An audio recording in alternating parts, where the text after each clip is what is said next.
உடம்புல இருக்க ஒரு சதையை எடுத்து இன்னொரு இடத்துக்கு வைக்க பேர் வந்து மைக்ரோ சர்ஜரி சொல்கிறோம். அதான் ஃப்ளாப்ஸ்ன்னு சொல்லுவோம், மைக்ரோவாஸ்குலர் ஃப்ளாப்ஸ். இப்போ நீங்கள் திருநங்கைகள் சொன்னீங்க சார், அந்த சர்ஜரி பண்ணும்போது என்ன காம்ப்ளிகேஷன்ஸ் நீங்கள் பார்த்துக்கிறீங்க? ஆமில் மட்டும் சில பேருக்கு வந்து ஆம் நிறைய கீழே தொங்கிட்டு இருக்கு. இப்போ அதுக்கு மட்டும் நம்ம லைப்போசெக்ஷன் வச்சு பண்ண முடியும். ப்ரெக்னன்சிக்கு அப்புறம் பார்த்தீங்கன்னா நல்லா ஃபீமேலுக்கு வந்து பெஸ்ட் சாகிங் ஏற்படும் இல்லையா? அதுக்கு என்ன சார் பண்ணலாம் அவங்க? இல்லை இப்போ டிரான்ஸ்ஜெண்டர் பேஷண்ட்ஸ்க்கு வந்து இப்போ நான் மேலாக மாறிட்டேன், எனக்கு இந்த மேலாக இருக்கும்போது இந்த பியர்ட் சரியாக வளர மாட்டேங்குதுன்னு சொல்லி வருவாங்க. அவங்களுக்கு நம்ம இது பண்ணுவோம். வணக்கம் and welcome to health Guru. நான் உங்கள் முரளி. ஸோ இன்னைக்கு நம்ம கூட பார்த்தீங்கன்னா plastic and cosmetic surgeon doctor Saran இருக்காங்க. இன்னைக்கு இவங்க கிட்ட தான் பிளாஸ்டிக் சர்ஜரினா என்ன, அது எப்படி பண்ணுறாங்க, இதை பற்றி டீட்டெயிலாக பேச போகிறோம். வாங்க பேசலாம். வணக்கம் சார். வணக்கம், thank you for having me. So இப்போ அதே மாதிரி நிறைய பேர் நினச்சிட்டு இருக்காங்கன்னா பிளாஸ்டிக் சர்ஜரினா வந்து உடம்புல ஒரு சதையை அறுத்து அப்போ தான் வைப்பாங்க அப்படின்னு நினச்சிட்டு இருக்காங்க. அது மாதிரி பண்ணுவாங்களா? அந்த பிளாஸ்டிக் உடம்புல இருக்க ஒரு சதையை எடுத்து இன்னொரு இடத்துக்கு வைக்க பேர் வந்து மைக்ரோ சர்ஜரி சொல்கிறோம். அதான் ஃப்ளாப்ஸ்ன்னு சொல்லுவோம், மைக்ரோவாஸ்குலர் ஃப்ளாப்ஸ். ஃபார் எக்ஸாம்பிள், கை உடஞ்சிடுச்சு, காம்ப்ளெக்ஸ் ஃப்ராக்சர் ஆகிடுச்சு, இந்த இடத்துல உடஞ்சி இந்த இடத்துல ஸ்கின் போயிடுச்சு. இந்த ஸ்கின் போகணுன்னா இதுக்கு வேறு ஒரு ஸ்கின் வேணும். முன்னா காலத்தில் என்ன பண்ணியிருந்தாங்க, வயிற்றில் இருக்க சதையை வச்சு கையும் வயிறையும் சேர்த்து வச்சு தையல் போட்டுருவோம். இது போடுறதுல ஒரு 3 வாரம் கழித்து இன்னொரு சர்ஜரி பண்ணி பிரித்து விட்ருவோம், ஸ்கின் எடுத்து விட்ருவோம். ஓகேவா? இப்போ வர அட்வான்ஸ் டெக்னிக்ஸ் மைக்ரோவாஸ்குலர் மூலமாக தொடையில் இருந்தோ இல்லை முதுகில் இருந்தோ சதையை எடுத்து மேலே வச்சு தையல் போடலாம். ஸோ சிங்கிள் ஸ்டேஜில் முடிஞ்சிருச்சு. ஆனால் சர்ஜரி கொஞ்சம் காம்ப்ளெக்ஸான நேச்சர். ஸோ அதுவும் பார்ட் ஆஃப் பிளாஸ்டிக் சர்ஜரி. இப்போ நார்மலாக இப்போ இங்கேயே ஒரு இது இருக்குது, இது பக்கத்தில் இவ்வளோ சதை இருக்குன்னா இந்த சதையை நம்ம மூவ் பண்ணிடுவோம். இப்போ ஃப்ளாப் சர்ஜரின்னு சொல்லுவோம், அதுவும் பிளாஸ்டிக் சர்ஜரி. சரி, இப்போ நீங்கள் சொன்ன தொடையில் எல்லாம் எடுத்து வைப்போம், அப்போ அந்த இடத்துல வந்து ஒன்றும் ஆகாதா சார்? அந்த இடத்துல சதைனா ஃபுல்லாக இருக்காது, அப்படியே டோட்டலாக ஸ்கின்னு, உள்ளே இருக்க ஃபேட்டு, அடியில் இருக்க மசில் வைக்க மாட்டோம். ஸ்கின்னும் அது கீழே இருக்க கொஞ்சம் ஃபேட்டு மட்டும்தான் எடுப்போம். மேலே இருக்க லேயரில் வந்து இன்னொரு இடத்துலேருந்து தோல் மட்டும் எடுத்து வச்சுருவோம், ஸ்கின் கிராஃப்டிங் பண்ணிடுவோம். ஸோ அந்த இடத்துக்கு எதுவுமே ஃபங்க்ஷனலாக எந்த ப்ராப்ளமுமே வராது. காஸ்மெட்டிக்காக எஸ், அந்த இடத்துல ஒரு ஸ்கார் வரும் கண்டிப்பாக. பட் ஆனால் வந்து ரீகன்ஸ்ட்ரக்ஷன் பண்ணும்போது ஒன்று இல்லைனா இன்னொன்று யூஸ் பண்ண முடியாது. இல்லாத இடத்துலேருந்து தான் எடுத்து இருக்கிற இடத்துக்கு வைக்க முடியும் நம்ம. சரி, இப்போ நீங்கள் ஒரு சர்ஜன், இப்போ நீங்கள் அதிக கேசஸ் பார்த்துருப்பீங்க இல்லையா? உங்கள்கிட்ட எந்த மாதிரி கேசஸ் வந்து அதிகமாக வருது? என்னோட இதில் பார்த்தீங்கன்னா நிறைய பிரெஸ்ட் இம்ப்ளான்ஸ் வரும். ஓகேவா? கைனகோமாஸ்டியா அதான் சொன்ன மாதிரி நான் 1000+ கேசஸ் ஆல்ரெடி பண்ணியிருப்போம், அது 2-3 இயர்ஸ்லேருந்து. அண்ட் லைப்போசக்ஷன் வரும், பிரெஸ்ட் ரிடக்ஷன் நிறைய வரும், and lot of gender change வரும். எங்கிட்ட நிறைய, அதாவது திருநங்கைகள், திருநம்பிகள், அந்த சர்ஜரிஸும் நிறைய நான் பார்த்துருக்கேன். இப்போ நீங்கள் திருநம்பிகள் சொன்னீங்களே சார், அந்த சர்ஜரி பண்ணும்போது என்ன காம்ப்ளிகேஷன்ஸ் நீங்கள் பார்த்துக்கிறீங்க? அதான் depending on this thing. For example, இப்போது நம்ம ஒரு மேல் டு ஃபீமேல் கன்வர்ஷன் பண்ணுறோம். இப்போ மேல் டு ஃபீமேல் கன்வர்ஷன் பண்ணும்போது நம்ம மேலே இம்ப்ளான்ட் பிளான் பண்ணுவோம், கீழே வந்து வெஜினோபிளாஸ்டி பிளான் பண்ணுவோம். இப்போ இந்த வெஜினோபிளாஸ்டி பிளான் பண்ணும்போது என்ன ஆகும்னா, ஒன்ஸ் அவங்க ஒரு விஷயம் நல்லா தெரிஞ்சுக்கணும், அதான் நார்மலான ஃபீமேல் அனாட்டமி க்ரியேட் பண்ணோன்னா அதுக்கு சர்ஜரியோட காம்ப்ளெக்சிட்டி அதிகமாகிட்டே இருக்கும். என்னதான் நம்ம வந்து எவ்வளோ நேச்சுரலான அப்பியரன்ஸ் கொடுத்தாலும், நேச்சுரலான அந்த செக்ஷுவல் இன்டர்கோர்ஸ் பண்ண முடியும், அதுவும் பண்ணுறதுக்கு நம்ம இது வழிவகுத்தாலும் அவங்களுக்கு குழந்தை பிறக்க முடியாது. அது ஒரு கண்டிப்பாக அது ஒரு குறையாக தான் இன்னும் பார்த்துட்ருக்கு. ஸோ அதுக்கு இன்னும் வந்து எந்த வழியும் இன்னும் பிறக்கலை. யூட்ரைன் டிரான்ஸ்பிளான்ட்ன்றது இன்னும் ரிசர்ச் ஃபேஸ்லேயே தான் போயிட்டுருக்கு இப்போது.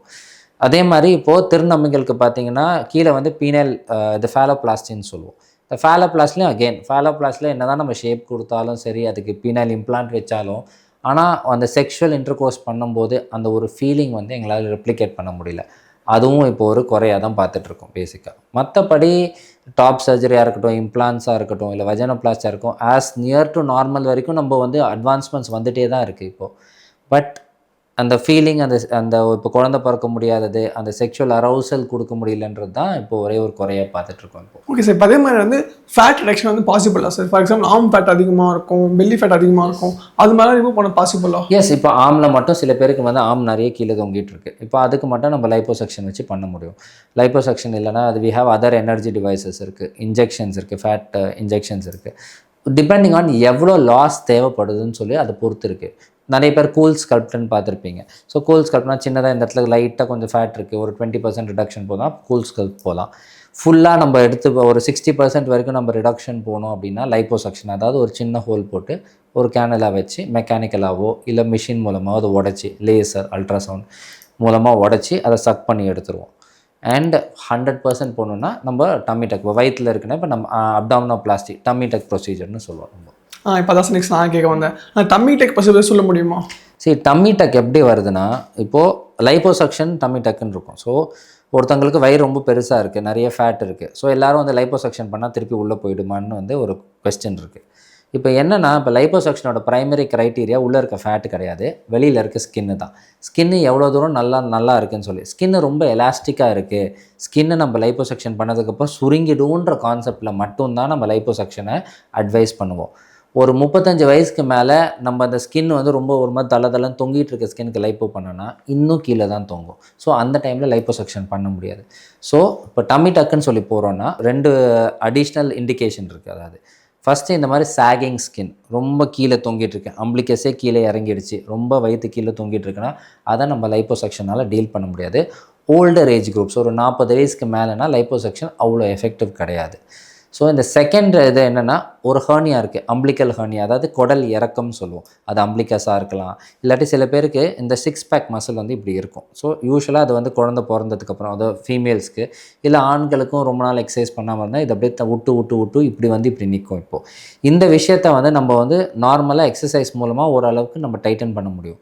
ஆனால் இதுவே நல்லா விரிஞ்சு போயிடுச்சு, ரெண்டும் தள்ளி போயிடுச்சுன்னா அப்போ அதை எக்ஸசைஸ் மூலமாக மட்டும் டைட்டன் பண்ண முடியாது. அதை வந்து நம்மளால் இந்த டம்மி டக் சர்ஜரியும் போது அப்போ டைட்டன் பண்ண முடியும். ஸோ உள்ளே இருக்க அப்டமன் டைட்டனும் பண்ண முடியும், மசில் டோன் இன்க்ரீஸ் பண்ண முடியும், ப்ளஸ் ஒரே செஷனில் we can remove the extra skin and fat also. So அதுதான் இதோட அட்வான்டேஜ். டிஸ்அட்வான்டேஜ் என்னென்னா, ஸ்கார் இருக்குது, ஹீலிங் டைம் கொஞ்சம் அதிகமாக இருக்கும், ரெஸ்ட்ரிக்ஷன்ஸ் கொஞ்சம் அதிகம். சரி, இப்போ நீங்கள் சாகிங் சொல்லும்போது என்ன தோணுதுன்னா, ப்ரெக்னென்சிக்கு அப்புறம் பார்த்தீங்கன்னா எல்லா ஃபீமேலுக்கும் வந்து பெஸ்ட் சாகிங் ஏற்படும் இல்லையா? அதுக்கு என்ன சார் பண்ணலாம் அவங்க? இப்போது பிரெஸ்ட்டு சாகிங் வரும்போது நார்மலாக ஒரு பிரெஸ்ட்டு பார்த்தீங்கன்னா ஒரு பலூன் வச்சுக்கோங்க. ஒரு பலூனில் வந்து ஃபுல்லாக ஏரோ வாட்டரோ போட்டுட்ருக்கோன்னு வச்சுக்கோங்க.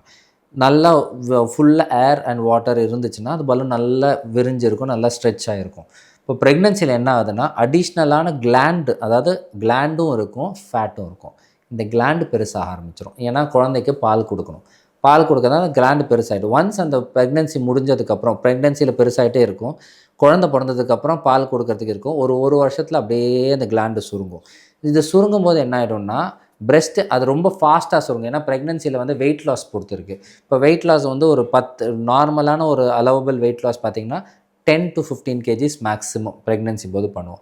சில பேர் அதிகமாக இருக்கும், ஸோ நிறைய ஃபேட் இருக்கும், சடனாக அதை கம்மி பண்ணணும்னு சொல்லி யோசிப்பாங்க. ஸோ அதிகமாக கம்மி பண்ணும்போது என்ன ஆகும்னா, வெறும் ஃபேட்டு மட்டும் குறையாது, ஸ்கின்னில் வந்து இந்த எலாஸ்டின், கொலாஜின் அதெல்லாம் கூட லாஸ் ஆகும். ஸோ அதுவும் வந்து குறைய ஆரம்பிக்கும். ப்ளஸ் இந்த கிளாண்டும் சுருங்கும். ஸோ என்ன ஆகிடும், அந்த பலூனில் வந்து ஏர் இல்லை, ரொம்ப நாள் இன்ஃப்ளேட்டட் பலூனில் ஏர் இல்லைன்னா அப்படியே சுருங்கி தொங்கும். அதுதான் நடக்கும் பேசிக்காக. இப்போது இதை நம்ம சரி பண்ணணும்னா 2 இருக்குது. ஒன்று வால்யூம் லாஸ், இன்னொன்று ஸ்கின் எக்ஸஸ்.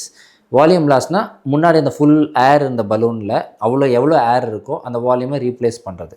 2வது ஸ்கின்னு கீழே தொங்கிட்டு இருக்கிறத எப்படி டைட்டன் பண்ணுறது. இதை வச்சு 2த்தையும் சேர்த்து இம்ப்ளான்ட் வச்சு பண்ணிக்கலாம், இல்லை ஃபேட் ஆக்மெண்ட் பண்ணிக்கலாம். இப்போ வேறு இடத்துல நம்ம வந்து சர்ஜரி பண்ணுறோம், எனக்கு இந்த தைஸில் ரொம்ப நிறைய ஃபேட் இருக்குது, ஏதாவது வயிற்றில் ஃபேட் இருக்குன்னா அந்த ஃபேட்டை நம்ம ஹார்வெஸ்ட் பண்ணி அதை அங்கேருந்து எடுத்து அதை ப்யூரிஃபை பண்ணி அதை நம்ம பிரெஸ்ட்டில் இன்ஜெக்ட் பண்ணிக்கலாம் ஆஃப்டர் டைட்டனிங், பிரெஸ்ட்டை டைட்டன் பண்ணதுக்கப்புறம். ஸோ இது மாமி மேக் ஓவர்னு சொல்லுவோம். ஸோ கீழே சைடில், அதாவது வயிறில், தைஸ், ஆர்ம்ஸ், பிரெஸ்ட் எல்லாம் சேர்ந்து ஒரே ப்ரொசீஜரில் கூட பண்ணிக்கலாம். இந்த பியர்ட் டிரான்ஸ்பிளான்ட் உண்மையிலே இருக்கா? கண்டிப்பாக இருக்குது, நிறைய பேஷண்ட்ஸ்க்கு நாங்களே பண்ணிக்கோம். ஸோ எப்படின்னா, எல்லாத்துலேயும் ஒன்று தான். இப்போது ஹேர் டிரான்ஸ்பிளான்ட்டுன்றது அதோட கான்செப்ட் என்னென்னா, பின் முடி தான் ரொம்ப ஸ்டர்டி, அதாவது எவ்வளோ ஜெனட்டிக்காக ஹேர் லாஸ் இருந்தாலும், எவ்வளோ ஸ்கேல்பில் ப்ராப்ளம்ஸ் இருந்தாலும் எல்லாருக்கும் பார்த்திங்கன்னா முன் வழுக்க இருக்கும், ஆனால் பின்னாடி கண்டிப்பாக முடி இருக்கும். அந்த முடியை தான் நாங்கள் எடுத்து இங்கே வைப்போம் யூஸ்வலாக. அது ஃப்ரண்ட்டில், அதுதான் ஹேர் டிரான்ஸ்பிளான்ட்டுக்கு டோனர் ஏரியான்னு சொல்லுவாங்க. இப்போது அதே டோனர் எடுத்து, இப்போது ஃபார் எக்ஸாம்பிள் சில பேருக்கு பேட்சியாக இந்த இடத்துல எனக்கு முடி வளரல, இல்லை இந்த முஸ்டாஷில் இந்த சென்டரில் வளரலன்னு சொல்லுவோம். இல்லை இப்போ டிரான்ஸ்ஜெண்டர் பேஷண்ட்ஸ்க்கு வந்து இப்போ நான் மேலாக மாறிட்டேன், எனக்கு இந்த மேலாக இருக்கும்போது இந்த பியர்டு சரியாக வளர மாட்டேங்குதுன்னு சொல்லி வருவாங்க. அவங்களுக்கு நம்ம இது பண்ணுவோம். ஆனால் இதில் ஒரு விஷயம் என்ன தெரிஞ்சுக்கணுன்னா, பியர்ட் டிரான்ஸ்பிளான்ட்டுக்கு முன்னாடியும் பின்னாடியும் அதை வந்து மெயின்டைன் பண்ணோம். ஒரு பியர்ட் டிரான்ஸ்பிளான்டேஷன், ஒரு ஹேர் டிரான்ஸ்பிளான்டேஷன் வந்து 1 ஸ்டாப் ப்ரொசீஜர் கிடையாது. நான் வந்துட்டேன், நான் டிரான்ஸ்பிளான்ட் பண்ணிட்டேன், அதை நான் பார்த்துக்க மாட்டேன், அவ்வளோதான் முடிஞ்சு போச்சு, லைஃப் லாங் அப்படி இருக்குன்னு கிடையாது. டிரான்ஸ்பிளான்டட் ஹேரையும் பார்க்கணும். ஏன்னா think of it as soil. இப்போது உங்கள் வீட்டில் ஒரு கார்டன் இருக்குது, உங்கள் கார்டனில் பிளான்ட் வளரவே மாட்டேங்குது, ஆனால் ஒரு நர்சரியில் பிளான்ட் வளர்ந்துட்டே இருக்குது. நீங்கள் அந்த நர்சரியிலேருந்து பிளான்ட் கொண்டு வந்து உங்கள் கார்டனில் வச்சிங்கன்னா அந்த பிளான்ட் வளராமல் தான் போகும். ஸோ ப்ராப்ளம் வந்து உங்கள் பிளான்ட்டில் இல்லை, உங்கள் சாயில் இருக்குது. இந்த சாயில் எப்படி மெயின்டைன் பண்ணும்போது தான் உங்கள் பிளான்ட் வளரும்.